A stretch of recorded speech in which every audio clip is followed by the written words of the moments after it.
Good afternoon, everyone. Thank you for joining us today. President Obama, President Peña Nieto, and I have just wrapped up a very productive meeting. The tone of the meeting was friendly, as you might expect among friends, but also a little poignant.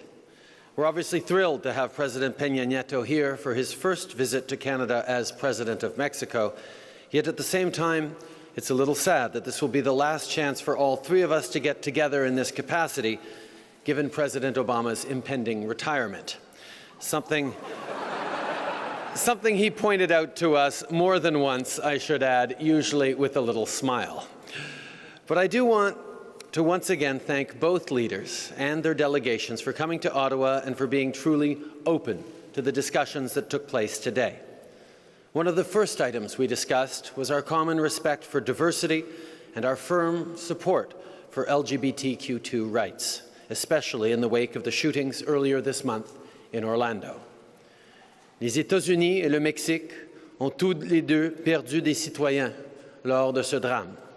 Cette tragédie ne fait que renforcer notre détermination à protéger les droits des personnes LGBTQ2 et nous appelons les dirigeants partout dans le monde à faire de même.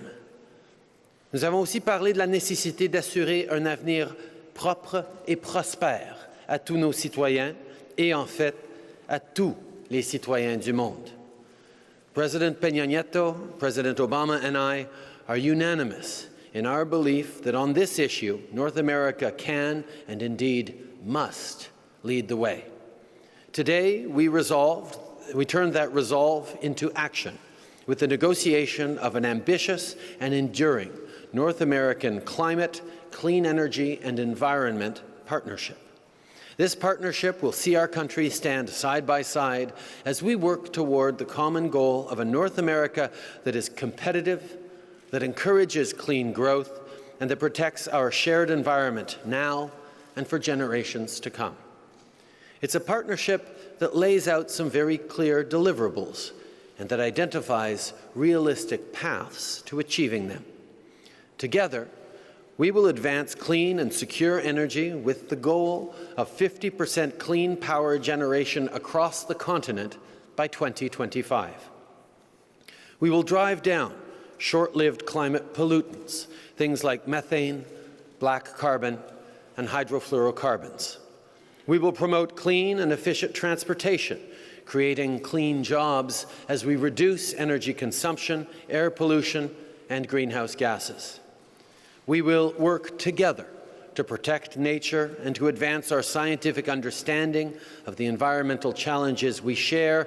And finally, we will respond directly and decisively to the challenge of climate change, working to make our own countries more resilient as we encourage others to do the same. This is what can happen when countries come together in pursuit of a common goal, when we have a big idea and the political will to make it happen.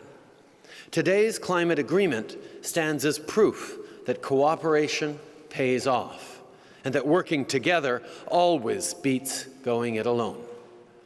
There were, of course, other issues on the agenda as well. Nous avons également eu l'occasion de discuter des façons dont nous ferons progresser les échanges commerciaux et la compétitivité de l'Amérique du Nord. C'est essentiel pour chacune de nos économies et c'est vital à la création de bons emplois pour la classe moyenne. De plus, nous avons réaffirmé notre engagement commun à l'égard des droits de la personne et discuté des aspects sur lesquels nous pourrions être de meilleurs partenaires pour assurer la protection et le respect des droits fondamentaux. Nous avons également parlé d'enjeux régionaux et mondiaux urgents ainsi que de la façon dont nous travaillerons ensemble pour relever ces défis communs.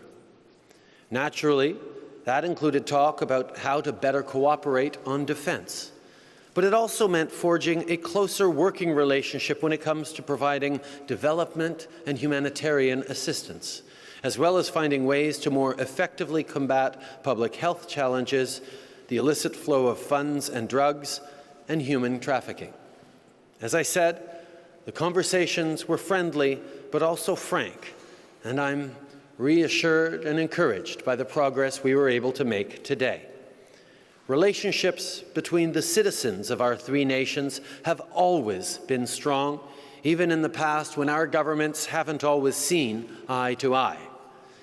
It's gratifying that once again we are able to come together as leaders of three truly great nations to honor that enduring friendship and to once again deliver real results for the people of Canada, Mexico, the United States, and indeed the entire global community. Thank you, Barack and Enrique, for all your hard work today and every day. I'd now like to introduce the President of Mexico, Enrique Peña Nieto. Muchas gracias, señor Primer Ministro de Canadá, muy respetable señor Presidente de los Estados Unidos, Barack Obama. Con esta conferencia de prensa concluye nuestra estancia en Canadá, 2 días en visita de Estado y hoy atendiendo la cumbre de líderes de América del Norte. Señor Primer Ministro Trudeau, permítame reiterarle mi mayor agradecimiento por su hospitalidad, por la calidez con la que la delegación oficial de México y un servidor fuimos recibidos y atendidos en este país. Regresamos a México con el recuerdo de la cálida hospitalidad que nos mostró el pueblo canadiense en Quebec, en Toronto y en Ottawa. Regresamos sobre todo convencidos de que hemos renovado nuestra relación bilateral con Canadá. Canadá tiene en su primer ministro a un líder que está recuperando los valores universales que tanto distinguen a Canadá en el mundo. Señor Presidente Barack Obama, quiero decirle que reconocemos su trabajo decidido en favor de una América del Norte más unida, integrada y competitiva, una América del Norte más próspera e incluyente. Y quiero destacar de manera especial, sobre todo siendo esta la última cumbre de líderes de América del Norte que él atiende en carácter de presidente de los Estados Unidos, el gran reconocimiento que México tiene primero, el haber fomentado y promovido invariablemente con México una alianza estratégica y dispuesto siempre, con gran voluntad política, a impulsar una agenda bilateral en distintos frentes. Más allá del tema de la seguridad, sí en favor de la generación de energías limpias, sí en favor de una frontera más segura, sí en favor de un comercio más rápido, ágil y competitivo, sí en favor de una cooperación en materia educativa y de cultura, sí en favor de impulsar la innovación, la ciencia y la tecnología. Pero también, sin duda, su legado se extiende a distintas partes de América Latina, muy señaladamente en el restablecimiento de las relaciones con Cuba, en el apoyo al desarrollo de Centroamérica y a una renovada interlocución en la Cumbre de las Américas. También es de reconocer el trabajo incansable que ha realizado como un gran promotor del cuidado del medio ambiente y en la lucha contra el calentamiento global. Sin duda, su presidencia ha permitido construir y reafirmar la franca amistad que hay entre Estados Unidos y México.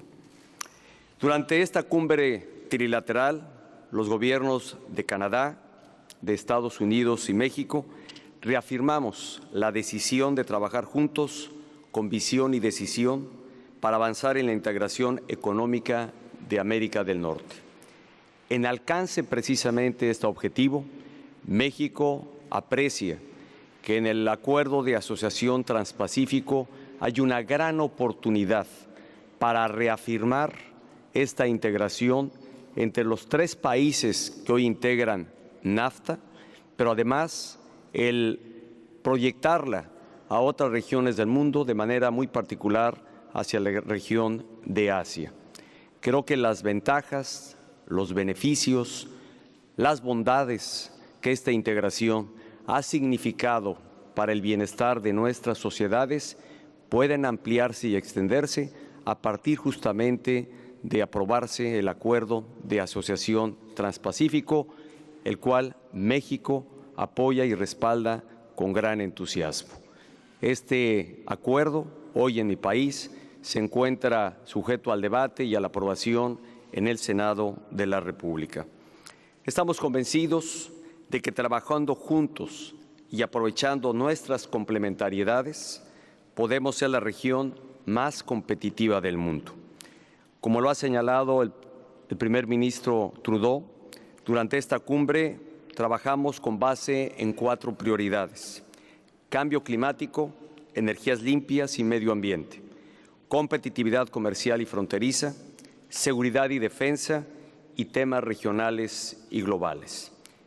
Particularmente a México correspondió abordar el tema de competitividad comercial y fronteriza.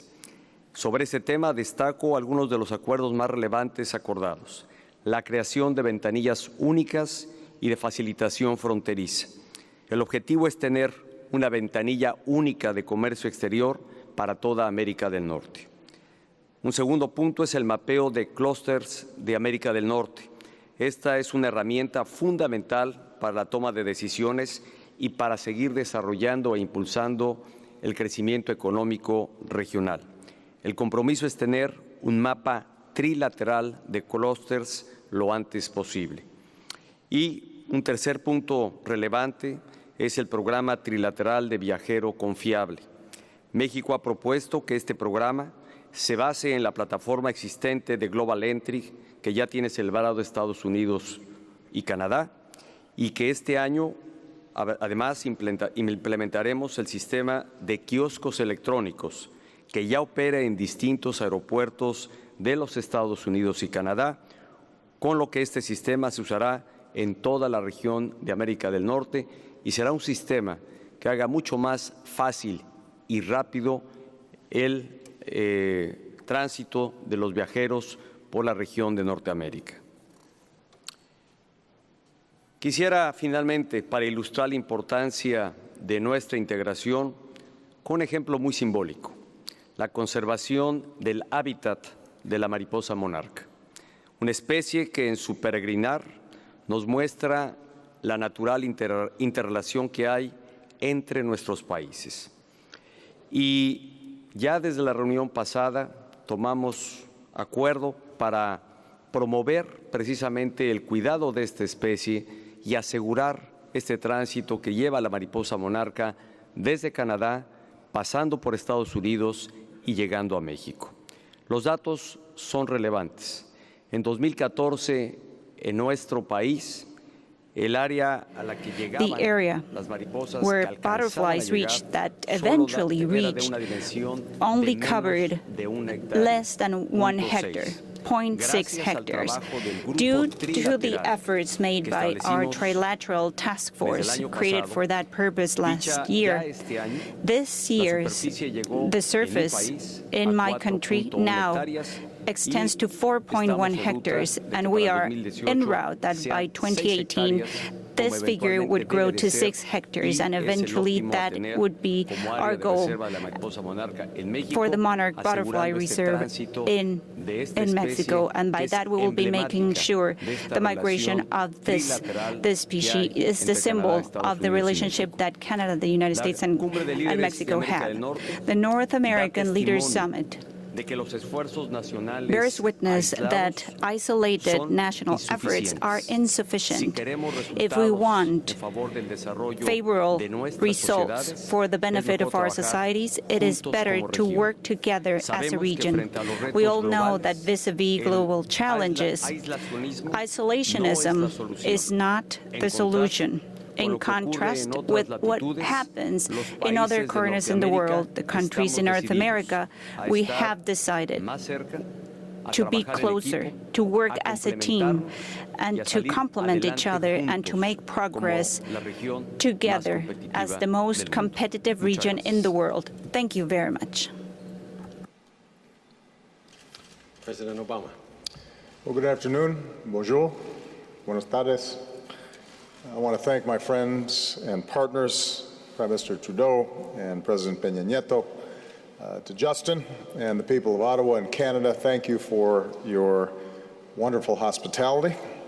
This is my fourth North American Leaders Summit and the first that Canada is hosting in nearly a decade. And this reflects the new commitment that Prime Minister Trudeau has brought to our shared vision of a strong and integrated North America. So thank you so much, Justin. Let me start by once again commenting on the horrific terrorist attack that took place yesterday in Istanbul's main international airport, which is one of the busiest airports in the world. The prayers of the American people are with the people of Turkey, the people of Istanbul, and all those who were affected by this terrible crime.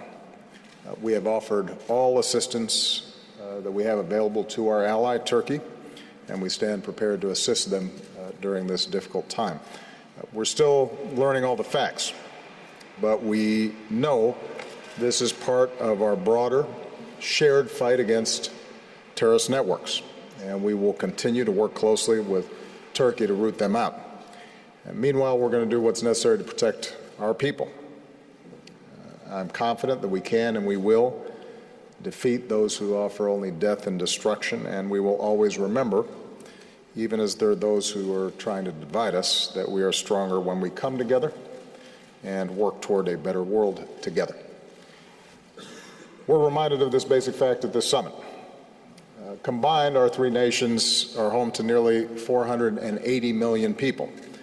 We are bound together by family, including millions of immigrants who trace their roots to each other's countries.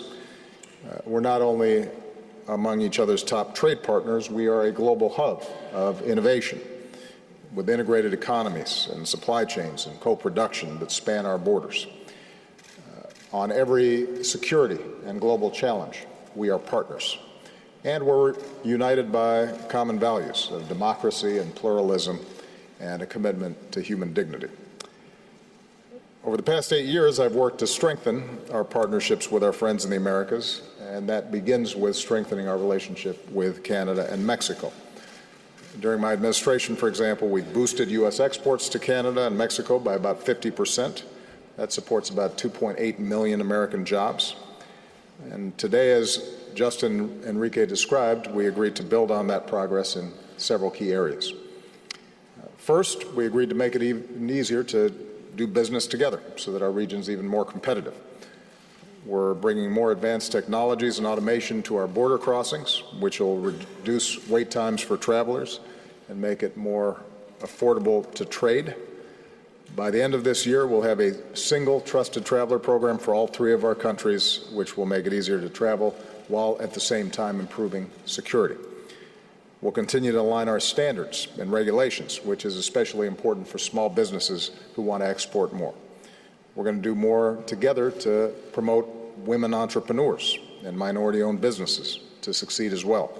And we're going to keep expanding our educational exchanges among our students. As has been mentioned, we discussed the Trans-Pacific Partnership. The politics of trade are always difficult in every country. I don't know any country where there aren't going to be some folks who argue against trade. But we all believe that in an integrated global economy, the goal is not for us to try to shut ourselves off from the world, but rather to work together to raise standards around the world for workers and for the environment.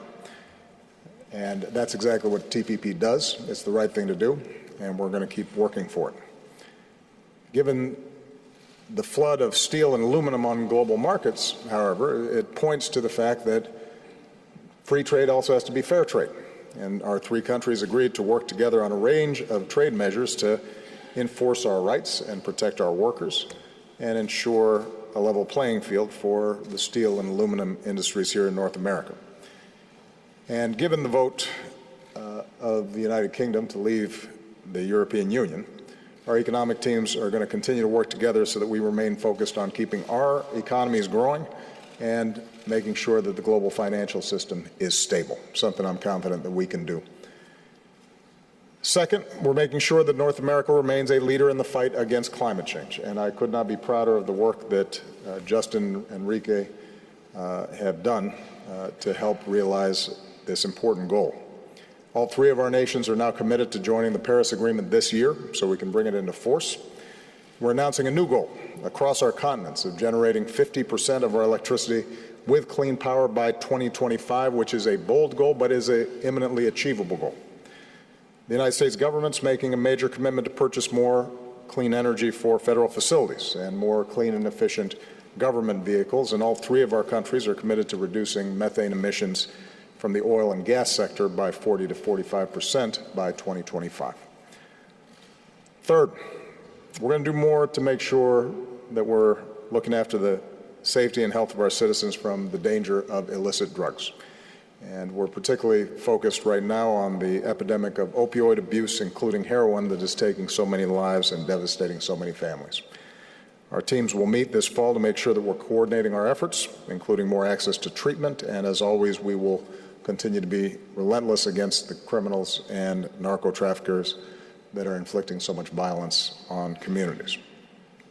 Fourth, we're deepening our cooperation on regional and global challenges.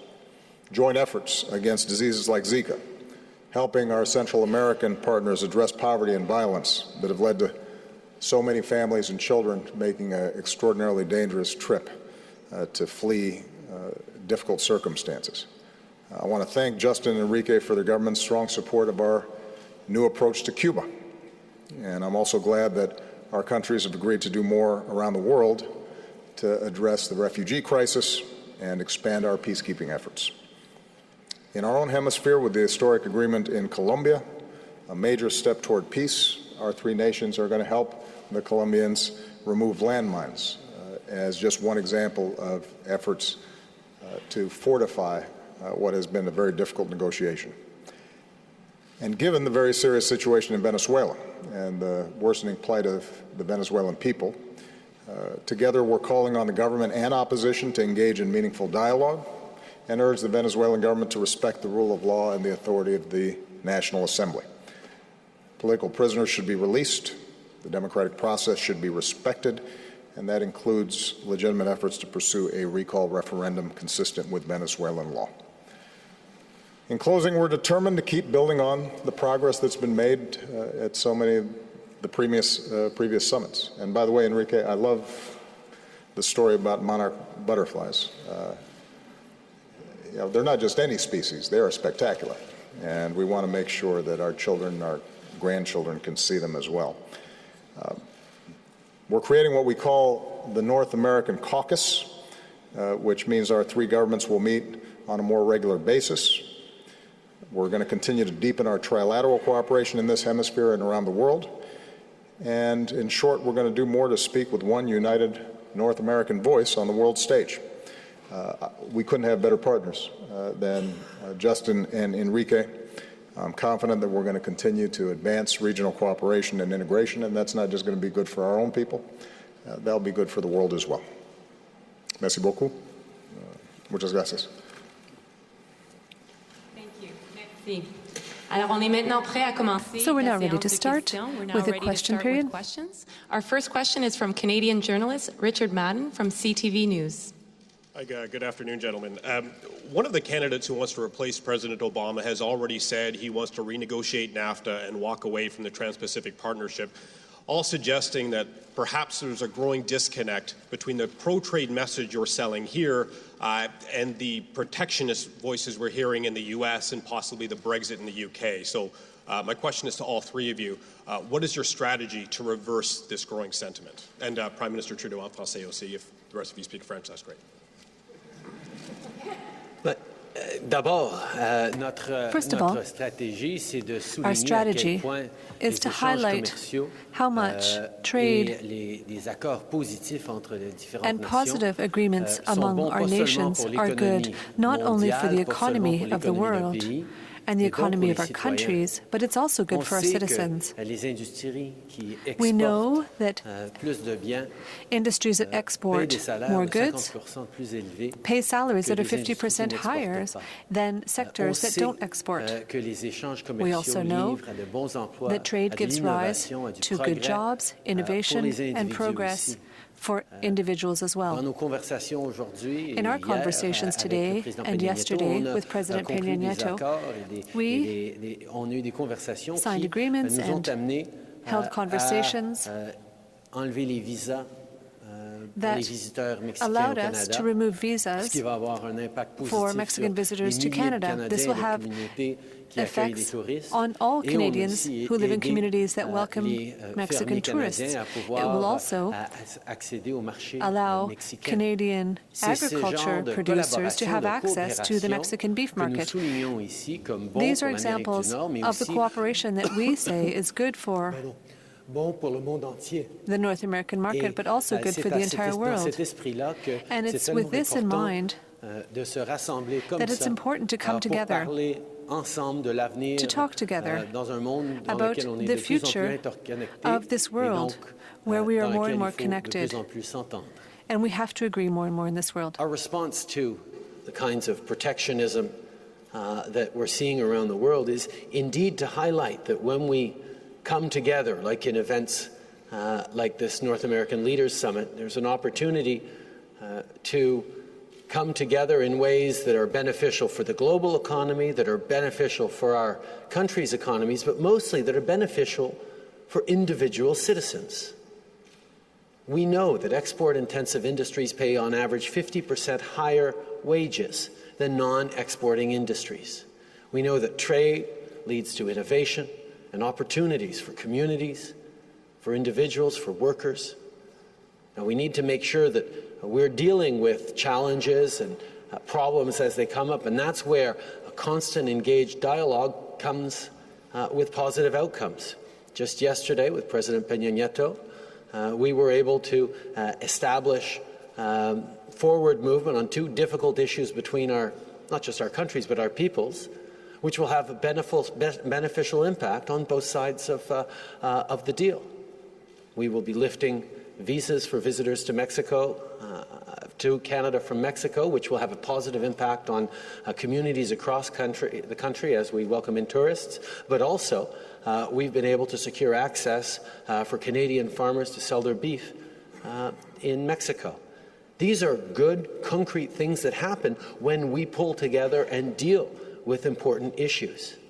And always, there will be people trying to get us all to turn inwards. But the fact is, our world is interconnected in so many ways that it is much better that we engage, that we work through our challenges together, because really that's how we end up with the kind of growth that benefits our countries and our citizens.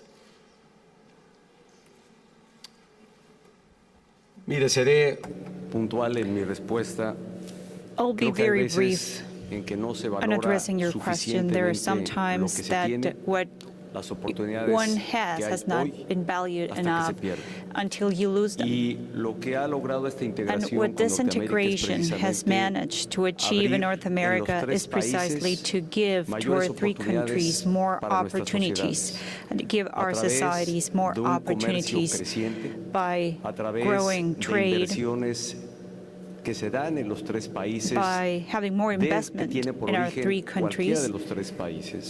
In our three countries, we see opportunities growing and reaching out to more people. Academic exchanges and the possibility of studying abroad in any of the three countries represented here by three heads of state are outcomes of our trilateral agreements. I believe that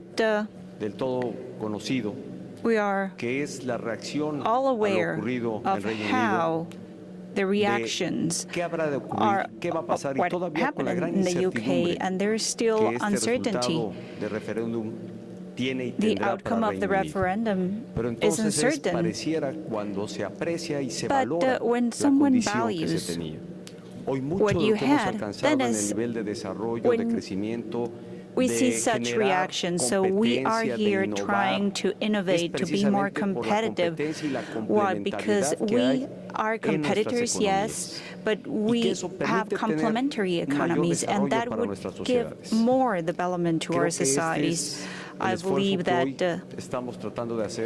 this is the main estos acuerdos goal no of our son efforts. solamente el que tienen los tres jefes de Estado o The de agreements gobierno made de las here are not federaciones. only agreements Es un made by andamiaje, 3 son heads of caminos, state. We are carreteras que se building construyen roads. para que nuestras We're sociedades building the puedan foundation llegar so más that lejos. our Esto es lo societies que hemos venido can have strong construyendo y foundations creo que eso genera and get un gran go contraste further. And frente a that makes otros a que deciden great el contrast aislamiento, when el mantenerse some other cerrados, countries el ser choose proteccionistas isolationism, y they choose protectionistic impedir que measures, sus and sociedades puedan they proyectarse a are not letting their dimensiones y societies escenarios mayores. project themselves to other kinds of scenarios. Well, let me make a couple of points. First of all, the integration of national economies into a global economy, that's here. That's done. And so the question is not whether or not there's going to be an international global economy. There is one. Technology, travel, massive cargo containers that can ship goods back and forth, the fact that a company can move capital around the world in the blink of an eye, the fact that an engineer can send plans to the other side of the world in an instant to a colleague. Those are facts. So we have an integrated economy already. The question is, under what terms are we going to shape that economy? And it is my firm belief that making sure that how we trade, how we exchange goods, it is my firm belief that shaping those in accordance with the values that our 3 countries care deeply about is going to be good for us. And us trying to abandon the field and pull up the drawbridge around us is going to be bad for us. Now, with respect to Brexit, I think it's important to point out that those who argued about leaving the European Union are the same folks who the very next day are insisting, don't worry, we're still going to have access to the single market. So apparently their argument was not against trade generally, they just didn't want any obligations to go with the access to the free market. And it's important for us not to draw easy analogies between what happened in the UK and the EU versus what's happening between our 3 countries in terms of trade, or what's happening in terms of us attempting to access Asian markets through TPP. That's point number 1. Point number 2. Ordinary people who have concerns about trade have a legitimate gripe about globalization. Because the fact is that as the global economy is integrated, what we've seen are trend lines across the advanced economies of growing inequality and stagnant wages, and a smaller and smaller share of overall productivity and growth going to workers, and a larger portion going to the top 1%. And that's a real problem, because if that continues, the social cohesion and political consensus needed for liberal market economies starts breaking down. So they're right to be concerned about that. I'm concerned about it, Justin's concerned about it, and Enrique is concerned about it. The question is, what do you do about it? And the prescription of withdrawing from trade deals and focusing solely on your local market, that's the wrong medicine.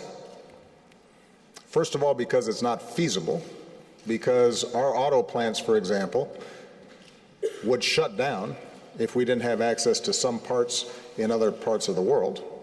So we'd lose jobs, and the amount of disruption that would be involved would be enormous. Secondly, we'd become less efficient. Costs of our goods in our own countries would become much more expensive. And this nostalgia about an era when everybody was working in manufacturing jobs and you didn't need a college degree and you could go in and as long as you worked hard, you could support a family and live a middle-class life.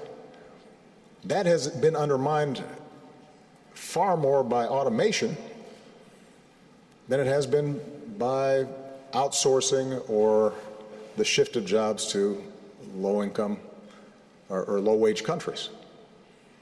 I mean, the steel industry is producing as much steel in the United States as it ever was. It's just it needs 1/10 of the workers that it used to. And this is why my pushback on both the left and the right when it comes to protectionism or anti-trade arguments is you are right to be concerned about the trends, but what you're prescribing will not work. And there's a better way of doing this. And the better way of doing it is countries like ours that have high labor standards and high environmental standards and strong protection of intellectual property and rule of law, we've got to get out there and help to shape those rules so that they work for our workers and our businesses. Because if we don't, China will write the rules, and they may not have the same regard for the values that we care about.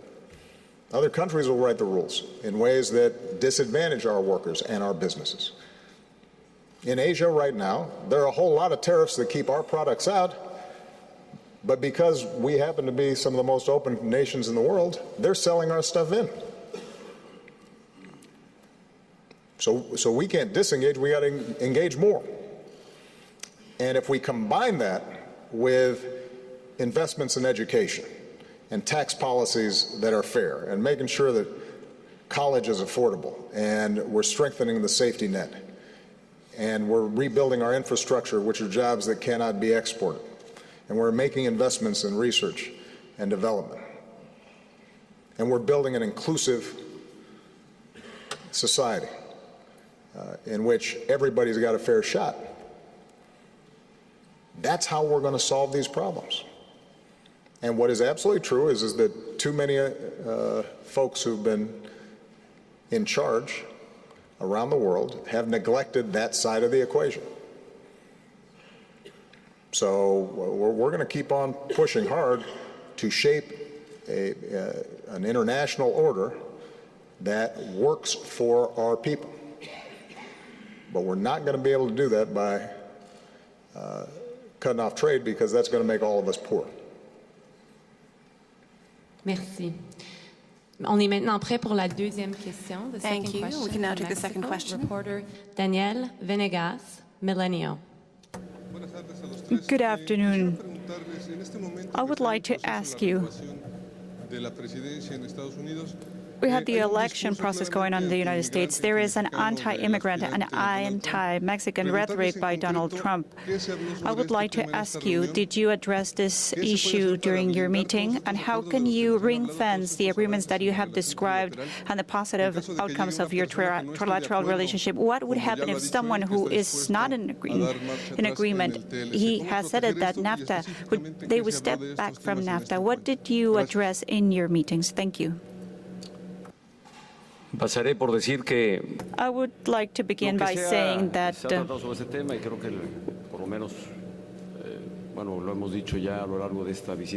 we did address the issue and we have discussed it during the state visit.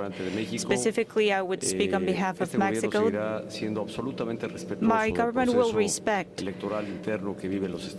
the election process, which is a domestic process for the United States. We are getting ready to work with whom able turns out to be President of the United States. And the best way to ring-fence the progress and agreements that have been made so far is to explain clearly and let the people feel the beauties and the benefits of all the work we do. Most of what we have today, it's not random. It might be a gift from God, but it is actually the outcome of our work, of the foundations and the work we have done so far. And I believe that in the end of the day, what we managed to achieve today would teach us a lesson. It would be for the Americans to define who would provide them better guarantees to move into the path towards growth and development based upon what we have managed to build in the past. Well, I think Enrique is right. Whoever becomes the President of the United States is going to have a deep, strong interest in having a strong relationship with Mexico. It's our neighbor, our friend, and one of our biggest trading partners. I think I've made myself clear, setting aside whatever the candidates are saying, that America is a nation of immigrants. That's our strength. Unless you are one of the first Americans, unless you are a Native American, somebody somewhere in your past showed up from someplace else. And they didn't always have papers. And the genius of America has been to define ourselves not by what we look like or what our last name is or what faith we practice, but our adherence to a common creed, a belief that all people are created equal, a belief in free speech and freedom of assembly and democracy and pluralism and tolerance and rule of law. And we have observed those ideals imperfectly at times, but in each successive generation, we've gotten a little bit better at it. We've come closer to our ideals. And the notion that somehow we would stop now on what has been a tradition of attracting talent and strivers and dreamers from all around the world, that would rob us of the thing that is most special about America. And I don't think it will happen. Now, people are genuinely concerned about immigration that is not orderly, people pouring across borders without having gone through some sort of process. It adds to people's sense that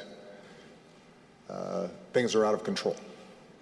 And that's why we've invested in securing our borders, and we've made unprecedented investments. It's part of the reason why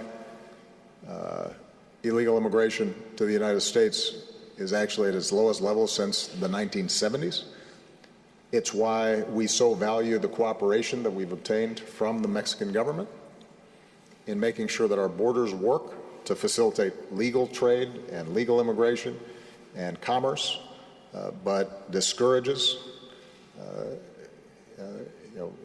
illegal immigration.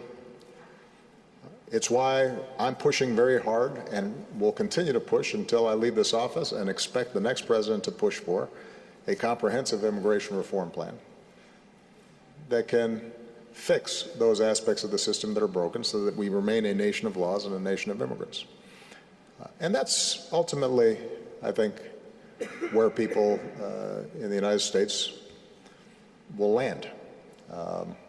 We've had times throughout our history where anti-immigration sentiment is exploited by demagogues. It was directed at the Irish, it was directed at Poles and Italians, and you can go back and read what was said about those groups And it's identical to what they're now saying about Mexicans or Guatemalans or Salvadorians or Muslims or Asians. Same stuff. They're different, they're not going to fit, they won't assimilate, they bring crime, same arguments. You go back to the 1800s. The language is identical. But guess what? They kept coming. And they kept coming because America offered possibility for their children and their grandchildren. And even if they were initially discriminated against, they understood that our system will over time allow them to become part of this one American family. And so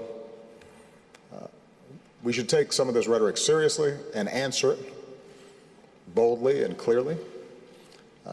But you shouldn't think that that is representative of how the American people think.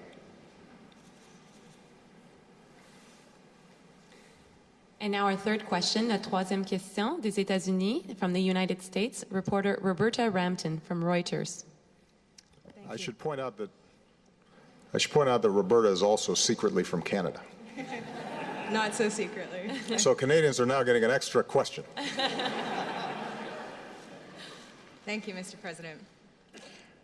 Given how the Brexit vote shook the stability of the global economy, do you feel that you need to do more to calm the markets quickly and perhaps encourage a quick exit rather than something that's long and drawn out? Do you still feel that the UK should be at the back of the queue for a trade deal with the United States?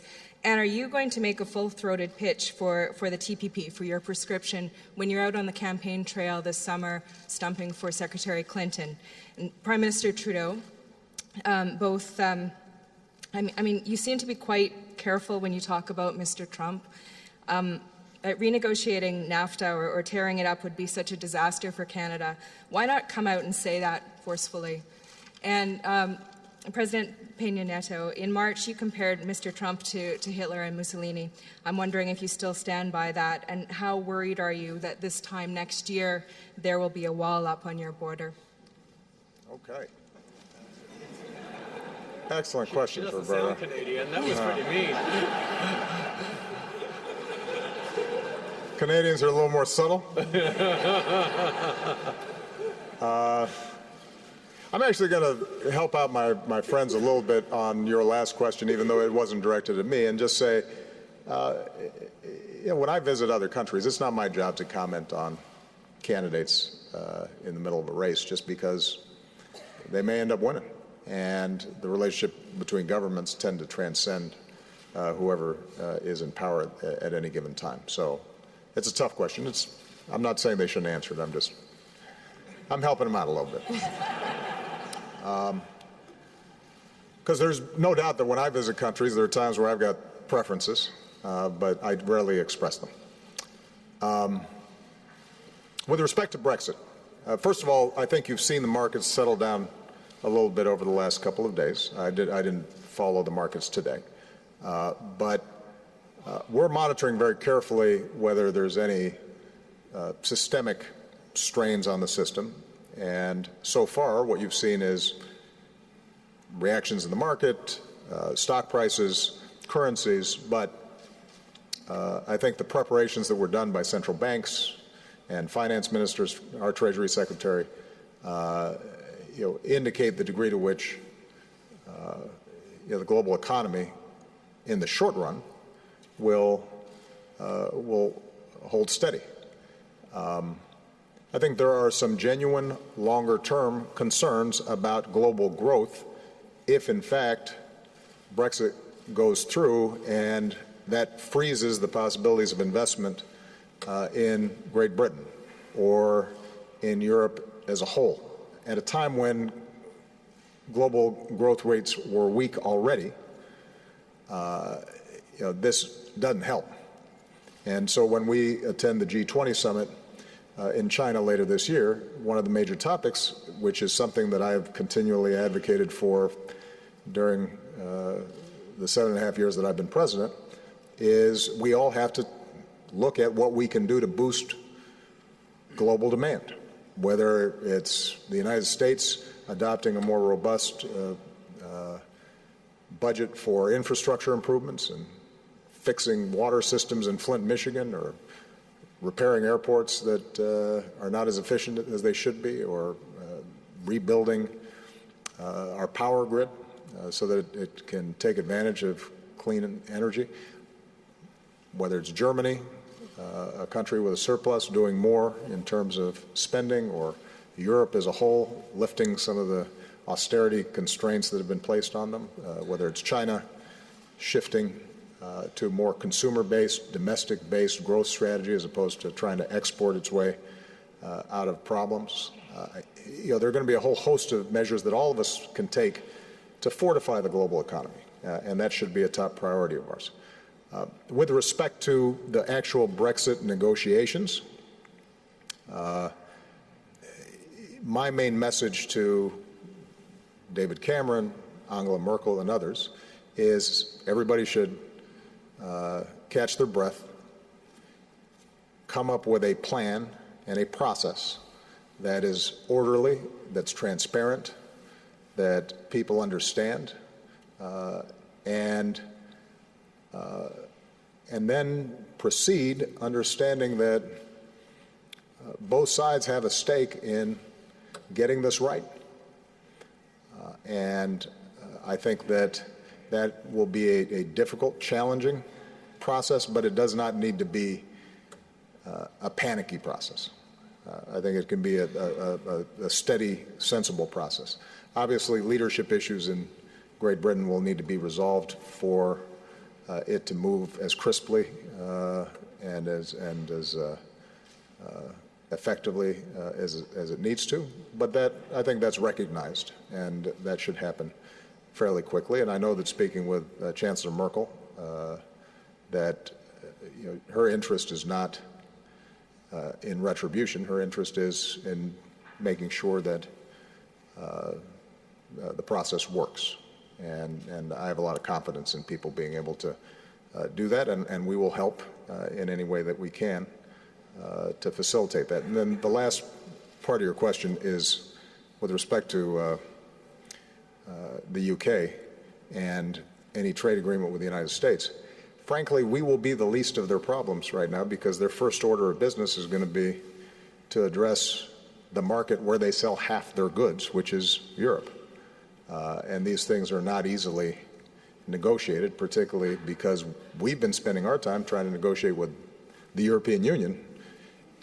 And so to suddenly go off on another track will be challenging.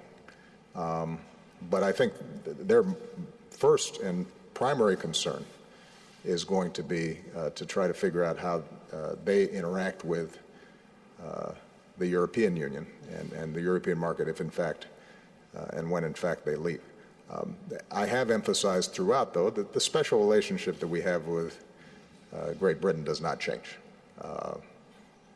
The ties of affection and family and language and institutions and culture and the business relationships that exist, those are so deep and so long-lasting. The cooperation we have on security issues and on global challenges, those are so fundamental that our relationship with the UK fundamentally doesn't change. We are concerned that their absence from the European Union and the potential disruptions within Europe make it harder for us to solve some of the other challenges that have to be solved. One of the things that's easy to forget amid the inflated rhetoric of an election campaign is that the relationship between our three countries goes far deeper than any individual leaders. And if the three of us get along, it's not just because we're aligned in many different values and priorities. It is very much because we serve citizens who are they themselves tremendously aligned in terms of priorities, in terms of hopes and dreams, in terms of desire for success and ways to reach it. So when you look at the level of integration of our supply chains, of our markets, of the flow back and forward across borders of goods, of people, and the tremendous benefits that have come from proximity and strong relationships to individual citizens across this continent, it's essential that we understand that regardless of electoral rhetoric, Canada, the United States, and Mexico will continue to have tremendously close relationships, economically, culturally, socially, familially, historically, and towards the future. So as I've said many times, and I'll say again, I look forward to working with whomever the American people choose to elect as their president in November. I know that we will always be able to find shared priorities and challenges that we want to work together to overcome. And I know that our commitment to doing what's right and what's best for our citizens will lead us to much more alignment than differentiation. Roberta. Seré muy puntual en la posición que mi gobierno y que personalmente tengo sobre este tema. Administration and my own very personal point of view. I've said it and I'll say it again. My government will respect fully the domestic electoral process in the United States. I don't think I've said anything different from what I'm stating once again here. What I have said is that today, and I did not make reference to a specific place. My words reinforce what I believe. I believe that in this global scenario, and I'll use President Obama's words, and as he said, he gave us a hand to address this question. We are facing a global reality. We have a populous world, an interconnected world with its own challenges. What I have said is that in the world we're living in different places, we have political leaders, political stakeholders that use demagoguery and have a populistic slogan that want to eliminate and destroy what has been built, what has taken decades to build, to go back to problems of the past. And yes, it is true.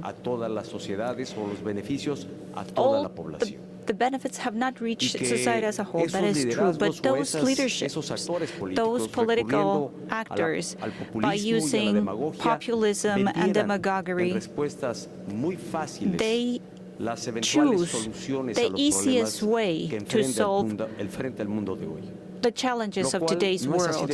And things are not that simplistic. It's not as easy as that. To lead a country, to take on a responsibility, to rule a country, it goes beyond giving the easiest answer. It is complex and it is difficult to lead a country. And I just said it. What we have reached so far, the level of development, the level of well-being that we have in the world, without a doubt, makes contrast with what the situation that we lived 30 years back. Never before a global society, or the societies at least of our three countries, had lived the level of development and well-being that we enjoy today. Never before had our countries had a high life expectancy as we have today. Never before had we had the opportunity to have access to the knowledge of the world as fast and as easy as we do today. Never before were in such a level of connection between society and the possibility of having access to any product from any corner of the world as we do today. And that was built throughout the years. by using the model based on openness, free trade, de acuerdos comerciales. trade agreements. And the biggest challenge today is to make sure that those benefits reach out to every single citizen. But the solution proposed by some is not by destroying what we have been built. It is not taking a different route to choose the road towards isolationism and destruction. What we need to do is to keep up the pace towards development. And when I said that, I mentioned that most of what some people say, it is very similar that in the past, and President Obama already said it even years back, but in the past, some leaders addressed their societies in those terms. Hitler and Mussolini did that. And the outcome, it's clear to everyone. It resulted in devastation. And it turned out to be a tragedy for mankind, and we saw it last century. That was my message when I made reference to this event. My message was about to value what we have and also to be aware of the road that we need to walk still, but that's the benefit that we're looking for, to take the benefits to our societies. Our last question. The question will be from Mr. Philippe Vincent Cloisy of Cogeco News.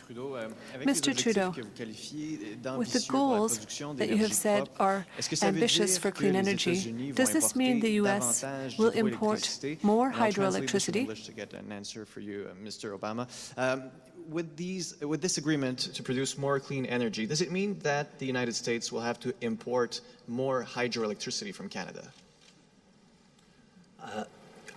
Certainly, the agreement that we've concluded today values our shift towards cleaner, renewable energy. Canada has a tremendous amount of energy that comes from clean sources right now, and we're always looking to create more. How we work together as not just as two countries, but as three countries on energy solutions that give opportunities to our citizens while protecting future generations from the impacts of climate change is something that we are all entirely agreed on. One of the things that we've learned, and this is through the Paris Agreement and through years of following different paths towards solutions, is there is no one single solution to our energy challenges or to the challenges posed by climate change. That we need to be creative, we need to be innovative, and we need to work together.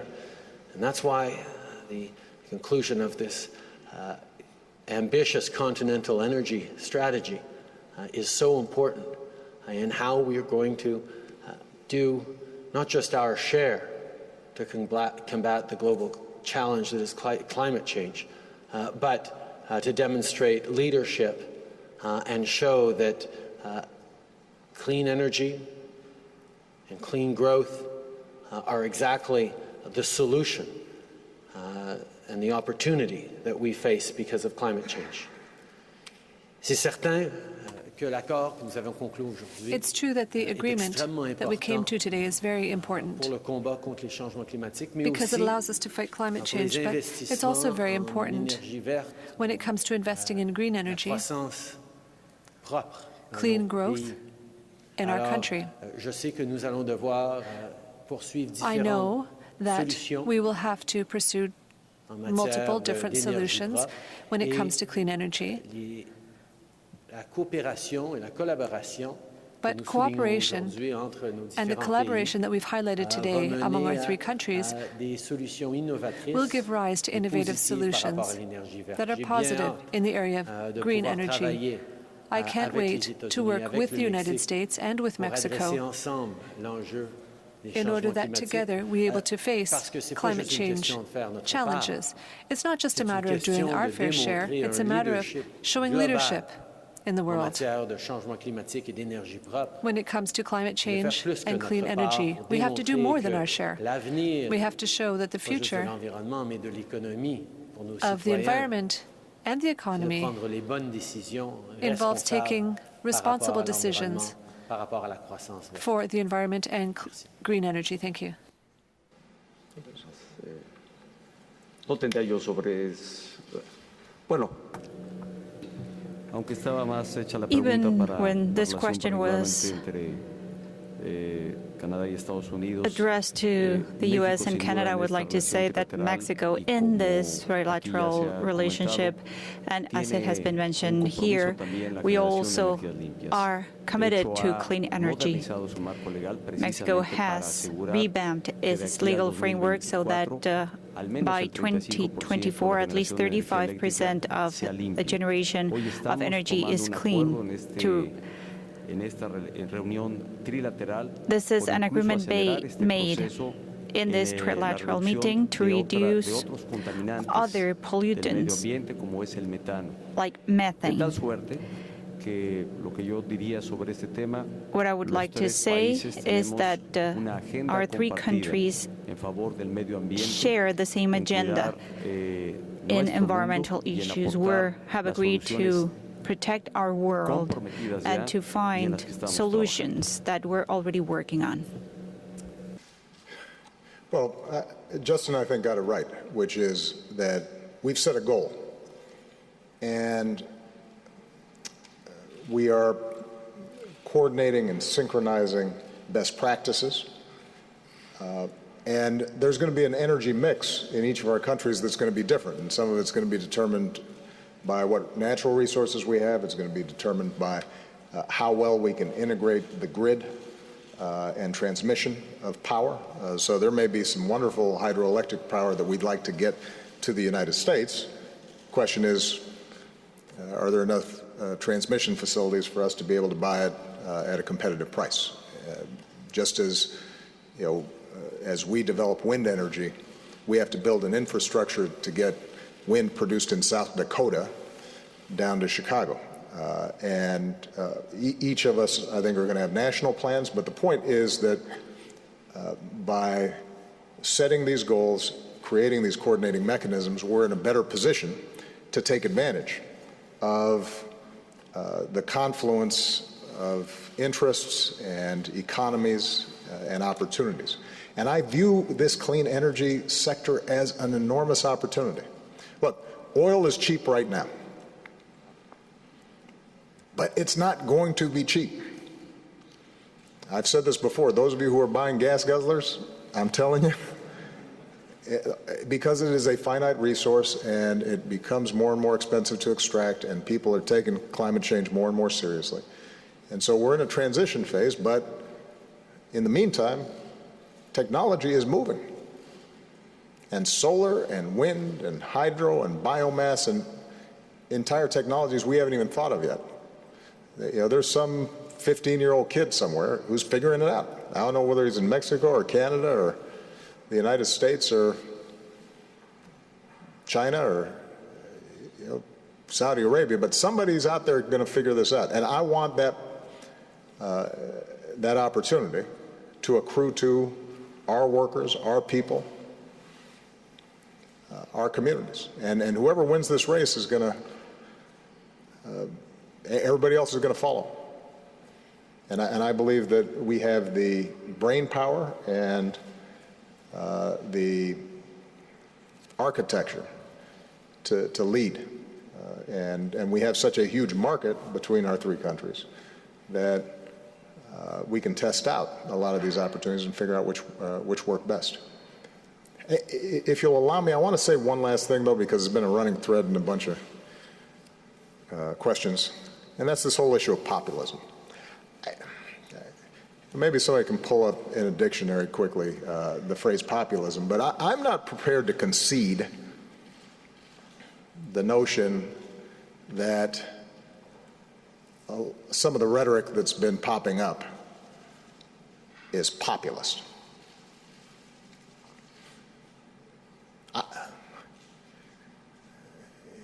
When I ran in 2008, and the reason I ran again, and the reason even after I leave this office I will continue to work in some capacity in public service, is because I care about people, and I want to make sure every kid in America has the same opportunities that I had. And I care about poor people who are working really hard and don't have a chance to advance. And I care about workers being able to have a collective voice in the workplace and get their fair share of the pie. And I want to make sure that kids are getting a decent education and a working mom has child care that she can trust. And I think we should have a tax system that's fair and that folks like me who have benefited from the incredible opportunities in my society should pay a little bit more to make sure that somebody else's kids who weren't as lucky have those same opportunities. And I think there should be curbs on the excesses of our financial sector so that we don't repeat the debacles of 2007 and 2008. And I think there should be transparency in how our systems work so that we don't have people dodging taxes by setting up offshore accounts in other places and avoiding the responsibilities that their fellow citizens who don't have fancy lawyers and accountants that they can't benefit from those same tricks. Now, I suppose that makes me a populist. Now, somebody else who has never shown any regard for workers, has never fought on behalf of social justice issues or making sure that poor kids are getting a decent shot at life or have health care, in fact, have worked against economic opportunity for workers and ordinary people. They don't suddenly become a populist because they say something controversial in order to win votes. It's not the measure of populism. That's nativism or xenophobia or worse, or it's just cynicism. So I would just advise everybody be careful about suddenly attributing to whoever pops up at a time of economic anxiety the label that they're populists. Where have they been? Have they been on the front lines working on behalf of working people? Have they been carrying the laboring oar to open up opportunity for more people? Now, there are people like Bernie Sanders who I think genuinely deserve the title because he has been in the vineyards fighting on behalf of these issues. And there, the question is just going to be, all right, we share values, we share goals, how do we achieve them? And I do think Enrique's broader point is right, which is, sometimes there are simple solutions out there, but I don't know, I've been president for 7.5 years, and it turns out that's pretty rare. And the global economy is one of those areas where there aren't a lot of simple solutions. And there aren't a lot of shortcuts to making sure that more people have opportunity in our countries. We are going to have to educate our kids better, and that takes time.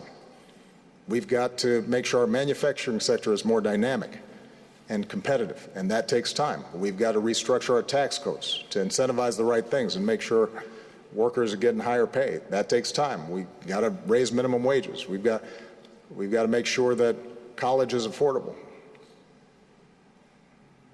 We have to restructure and reform our financial sector so they're not reckless, but we got to do so in ways that don't destroy the entire system and throw millions of people suddenly out of work.